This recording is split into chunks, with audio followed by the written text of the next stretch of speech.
नमस्कार दोस्तों, पुनर्जागरण का अपना चैप्टर चल रहा है जिसमें अपन पुनर्जागरण का अर्थ देख चुके हैं। पुनर्जागरण आने के कारण क्या रहे?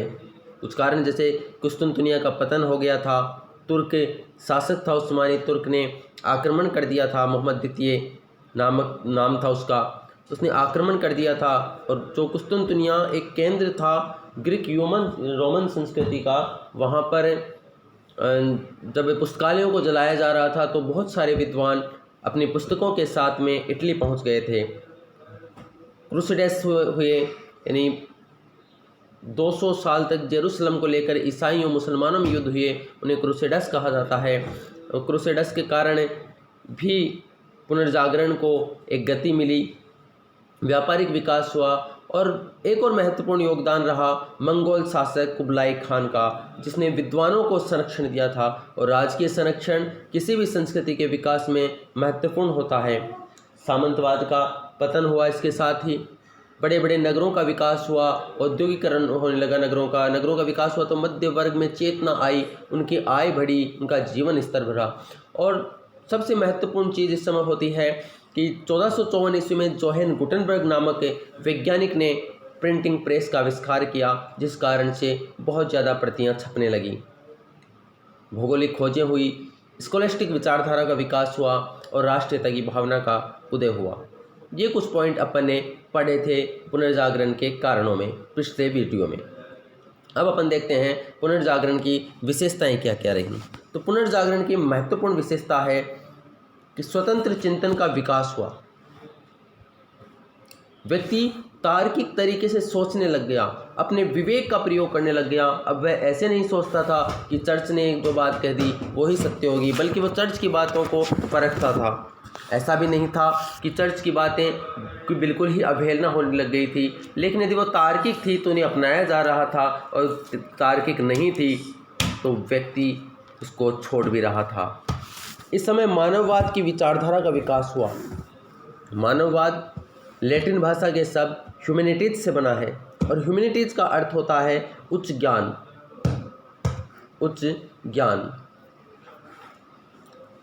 यानी पोप और चर्च के स्थान पर अब व्यक्ति के बारे में सोचने जाने लगा। मानववाद व्यक्ति से जुड़ा हुआ है, व्यक्ति के अधिकारों से जुड़ा हुआ है, व्यक्ति की स्वतंत्रता से जुड़ा हुआ है। इसको अपन व्यक्तिवाद भी बोल सकते हैं। ऐसा सिद्धांत जो व्यक्ति के बारे में सोचता है, अब मनुष्य के बारे में सोचना स्टार्ट हो गया। यानी पोप और चर्च के स्थान पर व्यक्ति महत्वपूर्ण हो गया, समाज महत्वपूर्ण हो गया। और मानववाद की जो अभिव्यक्ति दिखती है उस समय के धर्म में, चित्रकलाओं में, स्थापत्य कला में और भौगोलिक खोजों में दिखाई देती है। मानववाद अलग से चैप्टर भी पढ़ेंगे अपन। तीसरा पॉइंट है देशज भाषाओं का विकास। अब तक क्या है, जो भी प्रतियां निकलती थी वो मध्य युग में वो ग्रीक और लैटिन भाषाओं में आती थी।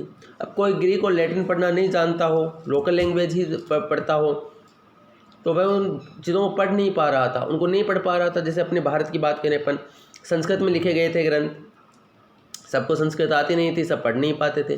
फिर अवधी भाषा में लिखी गई, सब पढ़ नहीं पा रहे थे। आज जब शिक्षा का विकास हुआ है तो व्यक्ति उन चीज़ों को भी पढ़ पा रहा है, उनका ट्रांसलेट भी हुआ है, लोकल भाषाओं में लिखी जाने लगी है। जैसे रामायण का ही कितनी भाषाओं में अनुवाद हो गया अपने यहाँ पर। तो ऐसे ही उस समय ग्रीक और लैटिन भाषा के साथ साथ अंग्रेजी, इटालियन, फ्रेंच, डच, स्पेनिश आदि भाषाओं में भी साहित्य की रचना हुई। फिर बात करते हैं व्यक्तित्व का स्वतंत्र विकास। स्वतंत्र विकास का मतलब है कि अब अंधविश्वास जो थे, रूढ़ियाँ थी, परंपराएं थी, या चर्च के जो बंधन थे, उनसे मुक्त होकर व्यक्ति स्वतंत्र रूप से सोचने लग गया। फिर बात आती है यथार्थ सौंदर्य की अनुभूति। ये अपने आप में एक अद्भुत टॉपिक। यथार्थ सौंदर्य जो शब्द है ये चित्रकला से जुड़ा हुआ है। यथार्थ सौंदर्य चित्रकला से जुड़ा हुआ है, यथार्थ सौंदर्य चित्रकला से जुड़ा हुआ है। और यथार्थ का मतलब है कि वास्तविक यथार्थता से, वास्तविकता से व्यक्ति वाकिफ हो गया। जो चर्च अब तक परलोक की बात करता था कि अच्छे कर्म नहीं करोगे तो आपको हेवन नहीं मिलेगा, स्वर्ग नहीं मिलेगा, अच्छे कर्म करो। जबकि अब क्या हुआ, वास्तविक सौंदर्य अब इहलोक के बारे में सोचने लग गए। जैसे लियोनार्डो दा विंची ने एक चित्रकारिता की फेमस चित्रकारी है मोनालिसा। मोनालिसा में यानी मोनालिसा एक चित्र जो देखी भी होगी आपने, राजस्थान की मोनालिसा कहा जाता है बनी ठनी को भी। यानी अब तक जो चित्रकारिता होती थी, पहली बात तो महिलाओं की उनका चित्र ही नहीं छापा जाता था चित्रकला में। दूसरा, यदि बना भी दिया गया महिला का चित्र तो ऐसे ट्रेडिशनल कपड़ों में बनाया जाता था, बिल्कुल ट्रेडिशनल तरीके से दिखाया जाता था। ये पहली बार एक ऐसी चित्रकारी की थी लियोनार्डो दा विंची ने जिसमें एक महिला को परंपरागत चित्रकारिता से बिल्कुल अलग दिखाया गया। उसके जो वस्त्र वेशभूषा थी वो भी बिल्कुल अलग प्रकार के थे। शरीर को बिल्कुल सौष्ठव तरीके से दिखाया गया है, जो ये बताता है कि यथार्थ जगत में भी कुछ है, जिसमें यानी रुचिकर चीज़ें यहाँ पर भी हैं। ऐसा दिखाने का प्रयास किया गया था कि परलोक को छोड़िए, यह लोक है, जो ये वाला संसार है ये भी यथार्थ है। तो यथार्थ सौंदर्य की अनुभूति हुई। अगला पॉइंट है, यानी लियोनार्डो के कोटेशन भी है कि अच्छे चित्रकार को दो प्रमुख चीज़ों का चित्रण करना होता है, एक तो मनुष्य का और दूसरा मनुष्य के मन की भावनाओं का। जो कई भावनाएं उद्वेलित नहीं होती हैं, चित्रकार उन्हें बाहर निकाल करके दिखाता है। नेक्स्ट पॉइंट है वैज्ञानिक दृष्टिकोण का विकास। ये बात आप समझ चुके हो कि अब तक तार्किक बातें हो रही हैं, तो हर चीज़ को वैज्ञानिक तरीके से सोचने लग गए। वैज्ञानिक तरीके का मतलब कि जो क्रमबद्ध तरीके से और अनुभव के ऊपर आधारित था, प्रयोगों के आधार पर सत्य की पहचान। जो चर्च ने कहा है उनके ऊपर रिसर्च किया जाए, क्या वो वास्तव में सच है, अगर सच है तो उन्हें अपना लिया जाए, नहीं सच है तो नहीं अपनाया जाए। तो वैज्ञानिक दृष्टिकोण का विकास। फिर बात आती है कला के क्षेत्र में विकास। एक अलग से टॉपिक भी पढ़ेंगे अपन। कला के क्षेत्र में मध्य युग की कला काल्पनिक और धर्म पर आधारित थी, परंतु इस काल की कला यथार्थ थी, प्राकृतिक सौंदर्य पर आधारित थी। साहित्य का विकास। एक साहित्यकार है दांते।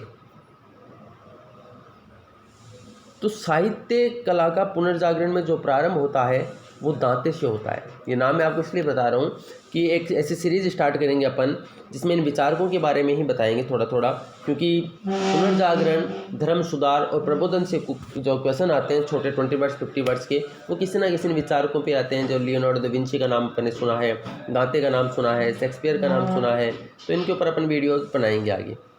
तो दांते से साहित्य का प्रारंभ होता है पुनर्जागरण में, और 16वीं शताब्दी तक तो शेक्सपियर का साहित्य अपने चरम सीमा पर पहुंच जाता है। तो दो प्रमुख साहित्यकारों के नाम है शेक्सपियर और दांते। विज्ञान के क्षेत्र में विकास। बड़ी बड़ी वैज्ञानिक खोजें होने लगी, वैज्ञानिक निरीक्षण होने लगी, अनुसंधान परीक्षण हुआ, प्रेस का आविष्कार हो गया। इसी टाइम पर फिर जब छोटे छोटे आविष्कार होने लगे तो और वैज्ञानिक थे उनको भी प्रोत्साहन मिलने लगा। तो इस दौर में बहुत सारे वैज्ञानिक आविष्कार हुए हैं, उन आविष्कारों के नाम भी अपन पढ़ेंगे।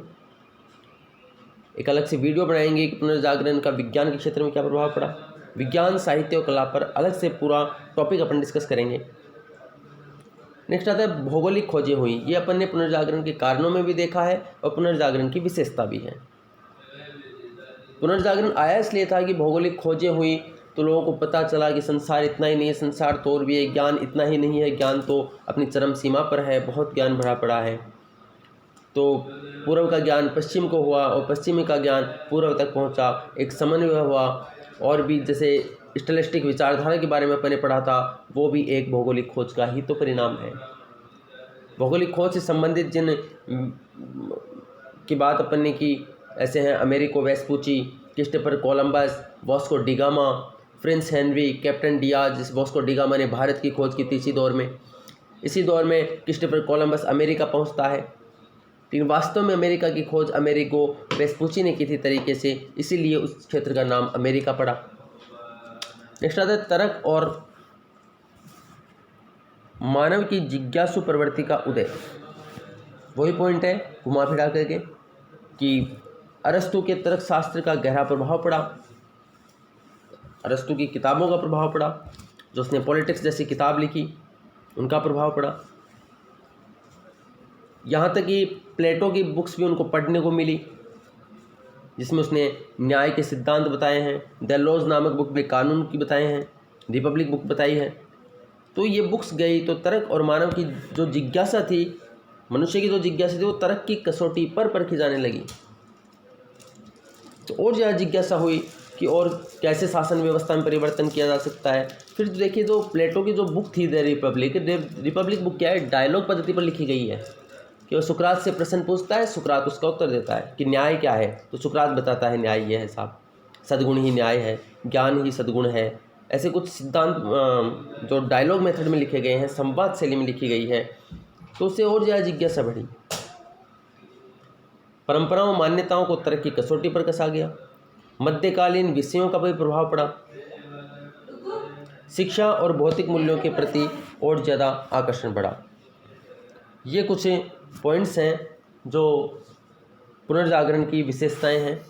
नेक्स्ट वीडियो में अपन देखेंगे कि साहित्य पर क्या प्रभाव पड़ा, साहित्य की विशेषताएं क्या हैं, प्रमुख साहित्यकार कौन से हुए, फिर विज्ञान के क्षेत्र में देखेंगे, स्थापत्य मूर्तिकला में देखेंगे, और सबके सेपरेट वीडियो होंगे।